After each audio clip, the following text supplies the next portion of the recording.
After rumours that he was bitten during the AEW All Out Backstage brawl several weeks ago, Kenny Omega appears to have a bite mark on his arm during a Capcom TV appearance. We have an update on how the Young Bucks are perceived backstage in AEW. Thunder Rosa gives an update on her back injury. MJF teases getting involved in the AEW Dynamite Grand Slam main event for the AEW World Championship. Sammy Guevara teases an exit from the company. We have the location of AEW Revolution, plus Colt Cabana makes reference to the recent CM Punk comments.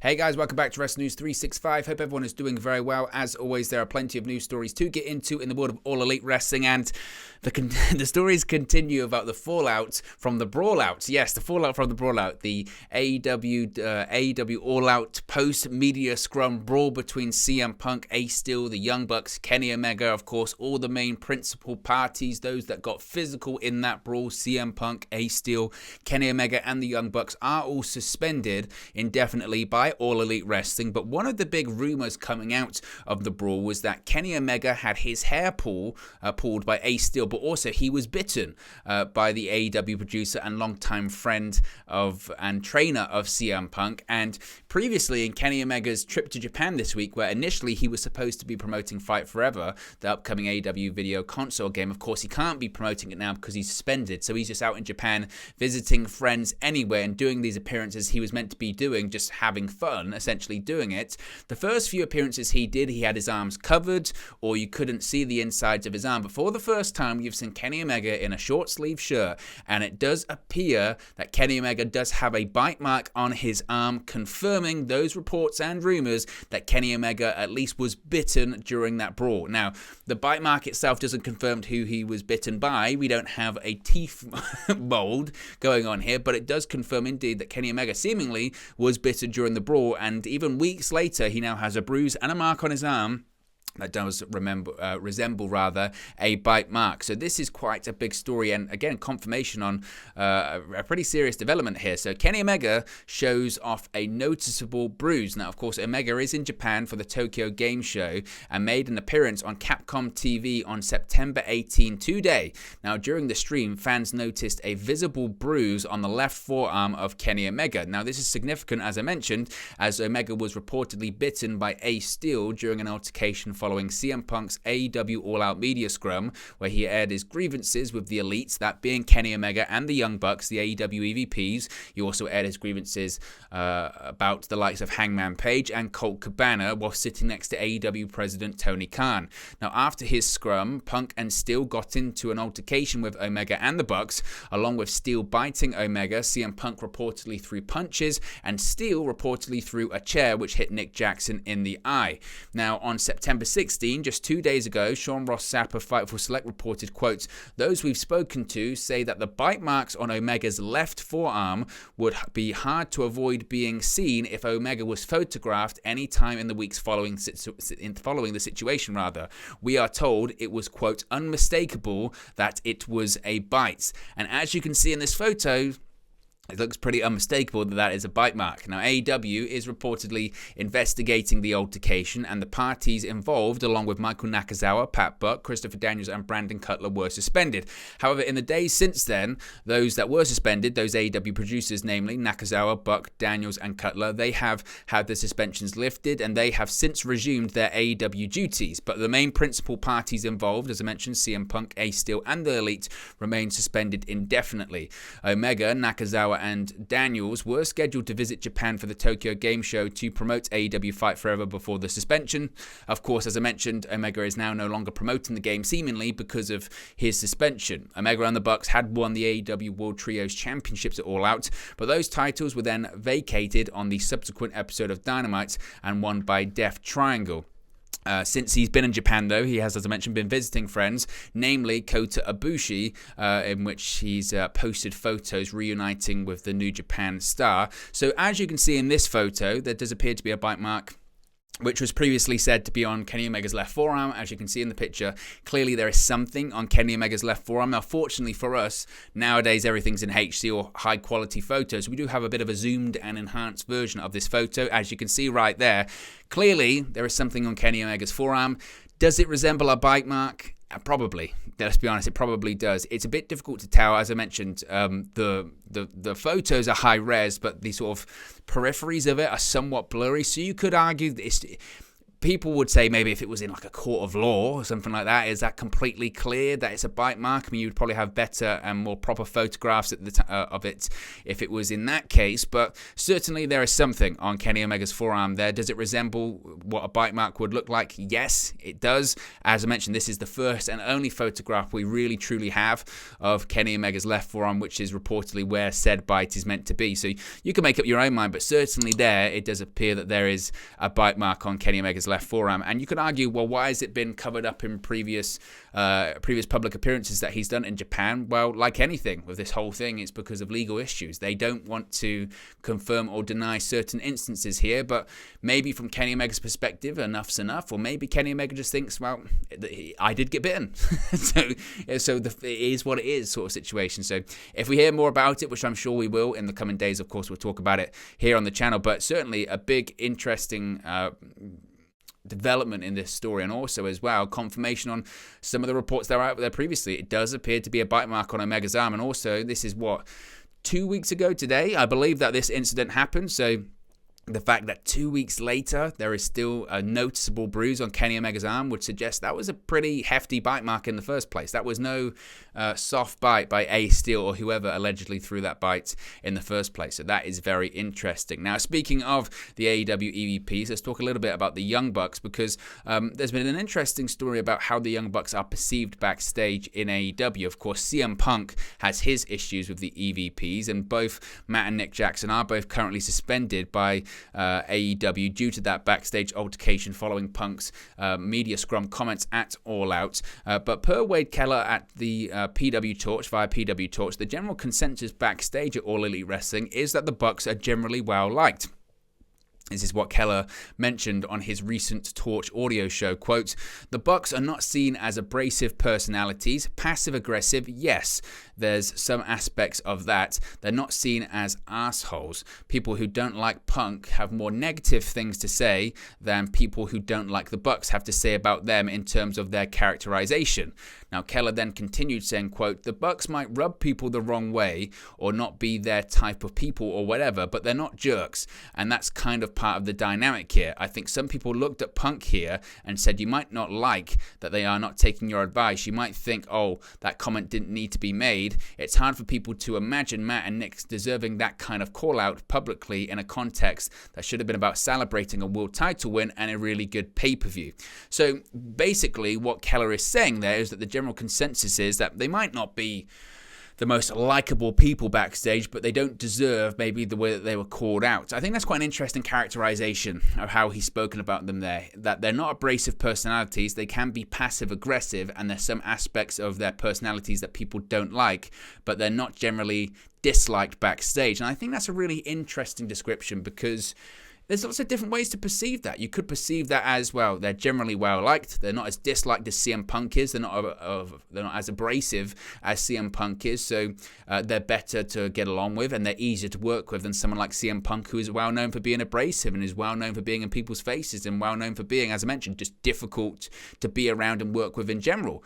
But on the other side, you could argue being passive aggressive by some people's perception is even worse than being abrasive, because you never truly know what they're doing, and their personalities mean that they can be doing things behind your back, or even when they're trying to be nice, when they're saying something to your face, they actually mean something else. So again, I think that depends on your perception, but the general perception of what Wade Keller is saying there, and as I mentioned, when it comes to all of this goings on in AEW right now about who's liked, who's disliked, who says what about who, as is the case with any kind of news medium, and it's the case with these journalists when they're reporting these things, they get their information from certain wrestlers and certain people within the company and within pro wrestling. So you always have to be conscious on where they're getting it from, and you could argue that maybe, and I don't know this to be a fact, and I'm not speculating this is the case, but maybe Wade Keller is getting information from the Bucks or people close to him, and they're saying, we're not bad guys, we can be a bit passive-aggressive, but we're generally well-liked.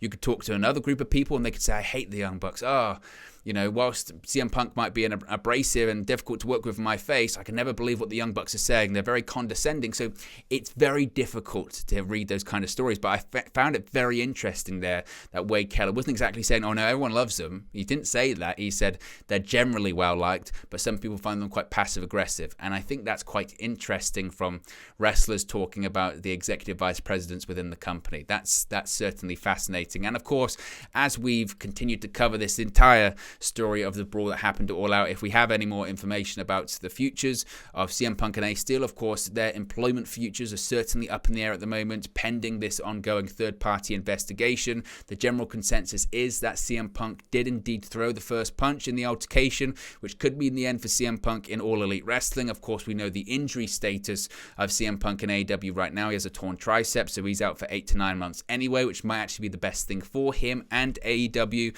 Once we get an update on the status of Kenny Omega and the Young Bucks, their suspensions, when they're going to be lifted, if they're going to be lifted, we'll talk about it here on the channel, because just in 2 weeks so much has happened. So who knows what's going to happen in the next 2 weeks, 4 weeks, 5 weeks, 6 weeks, etc. So we'll continue to discuss that. Speaking of champions in AEW, let's talk about Thunder Rosa. Of course, she's currently out of action with an injury. She's been forced onto the sidelines, but AEW Women's World Champion Thunder Rosa has provided an update on the injury that's currently keeping her out of action. Now, speaking on the latest edition of her vlog, the Women's World Champion shared footage of her visiting the South Texas Spine and Joint Institute and revealed that she'll be receiving treatment for at least the next 6 weeks. This is what she had said, hat tip to Fightful for the transcription. Quote, I'm here at the South Texas Spine and Joint Institute with Dr. Kaiser. He is the one who helped me out, found out that I had a back injury. I'll be coming here pretty often. I've been treated by him for over 4 years, so he knows me very well. So I just had my first treatment. It's going to be 6 weeks just to start. I'm going to be here 4 times a week. Continuing on, the AEW star said, quote, I've been up and about all day since like 8 in the morning. I'm doing my first physical therapy session today.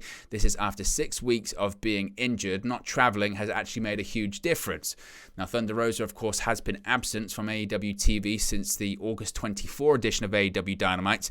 There in a backstage segment, she announced she was dealing with an injury and would be forced to step away from the ring and miss her scheduled AEW World Women's title defense against Toni Storm at All Out, but she was of course scheduled to lose and drop the title to the former WWE star. Since then, Toni Storm went on to become the interim world champion. The expectation is, you would think, that once Rosa does return to television, she would have that interim versus full champion, undisputed Women's World Championship match, and she would drop the title to Toni Storm. Of course, as has been reported by Fightful Select in the past, there was some skepticism about the legitimacy of Thunder Rosa's injury, not so much debating whether she does have an injury. The general consensus is she does have a back injury and she's going to be treated for it. However, there was a feeling that she could have worked through the injury to drop the championship at All Out if she wanted to. Of course, we did see several matches at All Out in which injured people did work the match to get through it, and the general feeling was she probably could have if she wanted to, but her doctor decided against it. So it'll be interesting to see what does happen when Thunder Rosa does return. She's saying she's going to be having that treatment for, the next 4 to 6 weeks. So when is she going to be back? Possibly maybe by the end of the year. We'll have to wait and see when it comes to that one. Now, speaking of titles, MJF currently holds the Casino Ladder Battle Royale ladder match, whatever it was, chip for the AEW World Championship opportunity.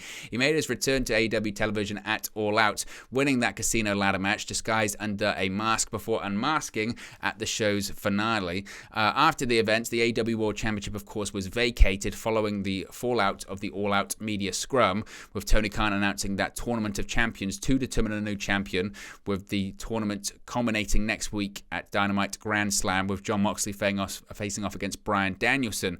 Now, despite Moxley and Danielson competing in the final, some fans, including myself, have speculated about MJF potentially inserting himself into the match and being the one to leave AEW Grand Slam as the world champion.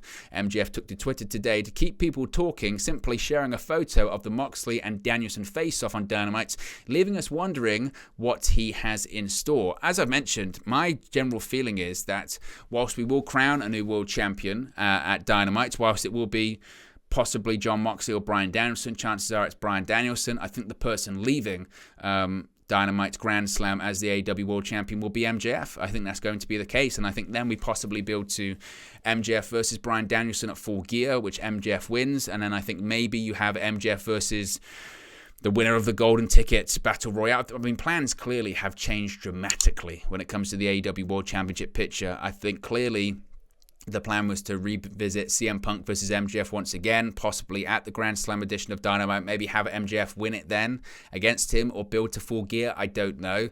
But I think the general plan was that MJF was going to become the world champion. I think we're still going to get to that point. We might just take a different road, and maybe it'll be done earlier than was previously planned. But I think we leave New York, where MJF is from. Of course, MJF's from Long Island, but I think we leave New York, MJF's home state, with him holding the AEW World Championship. Sammy Guevara, is he going to be leaving AEW? As the calendar ticked over to 2022, of course, several names who first started with AEW have seen their contracts not renewed and departed the company. Now, AEW, of course, has focused on the four pillars of the future of their company since the launch, of those names being MJF, Darby Allin, Jungle Boy, and Sammy Guevara.